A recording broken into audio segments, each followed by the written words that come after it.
मैं सना people alliance संगठन से कानपुर में बालिका गृह में जो घटना हुई है और लगातार जिस तरीके की घटनाएं सेम होती हुई आ रही हैं, सामने लगातार आती रही हैं, उस पे हम लोग अपना विरोध दर्ज कर रहे हैं और ये कहना चाहते हैं कि जो भी ये घटनाएं हो रही हैं, पुलिस प्रशासन का जो भी कहना है, जिस तरीके से वो ये कह रही है कि पुलिस प्रशासन का कहना है कि वो पहले से जो 57 लड़कियां जो कोरोना पॉजिटिव हैं उस पे, और उसमें से जो 7 लड़कियां हैं, 7 लड़कियां प्रेग्नेंट हैं और एक एड्स है।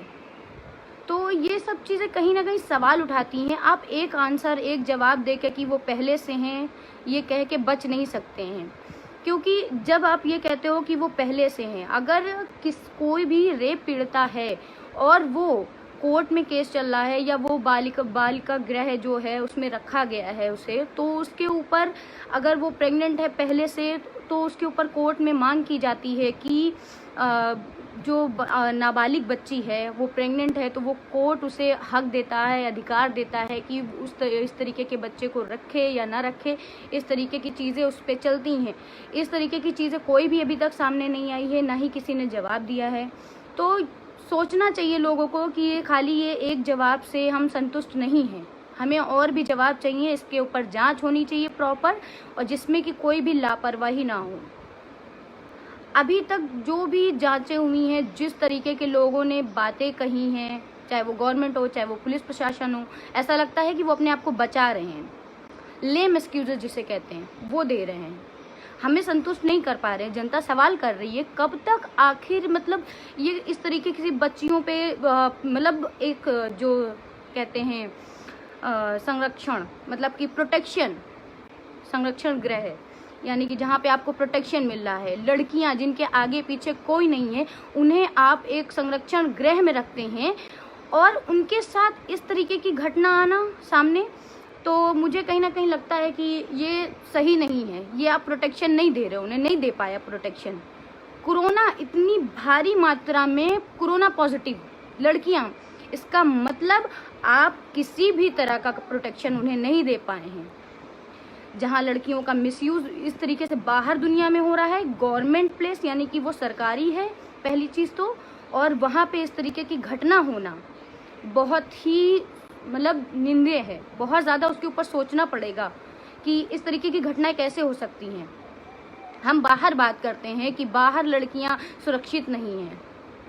अगर वो किसी प्रशासन के अंदर हैं, पुलिस प्रशासन की देखरेख में है, इस तरीके की घटनाएं उनके सामने आ रही हैं, तो वो बहुत बड़ा सवाल उठाती है। ये गवर्नमेंट को इसका जवाब देना चाहिए और इसके ऊपर न्यायिक जांच होनी चाहिए प्रॉपर।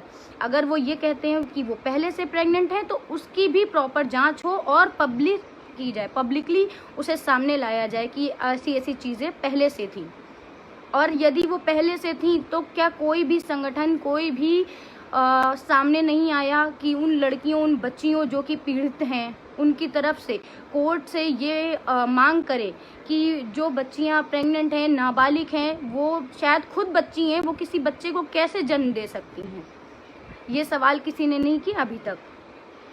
मुझे लगता है कि जब कोई इस तरीके की संस्था या मतलब ये बालिका गृह में इस तरीके से बच्चियां जब जाती हैं, वो नाबालिग होती हैं, तो उनके ऊपर प्रॉपर लोग नज़र रखते हैं, पूछताछ करते हैं, उनके लिए हक मतलब मांगते हैं कि हाँ ठीक है, अगर वो पीड़ित हैं तो भी और नहीं है तो भी, वो पहले से अगर प्रेग्नेंट हैं तो उनको कोर्ट इजाज़त देता है कि वो नहीं रख सकते हैं, जिसका कोई भी नहीं है। वो बच्ची खुद कैसे किसी बच्चे को जन्म दे सकती है? ये सब चीज़ें हैं, इस पर भी देखा जाए। दूसरी चीज़, जब आप बाहर कोई कोरोना पॉजिटिव निकल आता है, किसी एरिया को ले लो, छोटी सी गली को ले लो, वहाँ पर प्रशासन इतना टाइट है और किसी का आना जाना नहीं हो पा रहा है बाहर। हम लोग नहीं निकल पा रहे हैं नॉर्मली बाहर विदाउट मास्क, विदाउट प्रिस्क्रिप्शन। तो इस तरह के मतलब 57 अभी तो प्रॉपर मुझे लगता है सारी जो बालिका गृह है, जो भी इस तरीके की चीज़ें, वहाँ पे मुझे लगता है अभी तक कोई जांच हुई नहीं है। अभी होनी चाहिए कोरोना मतलब जांचें होनी चाहिए, वहाँ पे हुई नहीं है मुझे लगता है। तो अगर प्रॉपर जांचें होंगी तो मुझे अंदाज़ा मतलब हम नहीं लगा सकते कितने ज़्यादा पॉजिटिव केस हमें मिलने वाले हैं। तो ऐसी चीज़ें सब चीज़ें सामने आनी चाहिए बिल्कुल भी। और आप सभी से रिक्वेस्ट करना चाहूँगी कि इस तरीके की चीज़ें जो भी हो रही हैं, जो ये मत सोचिए कि उन बच्चियों के कोई आगे पीछे नहीं है, क्योंकि हमारे देश में देर है अंधेर नहीं है।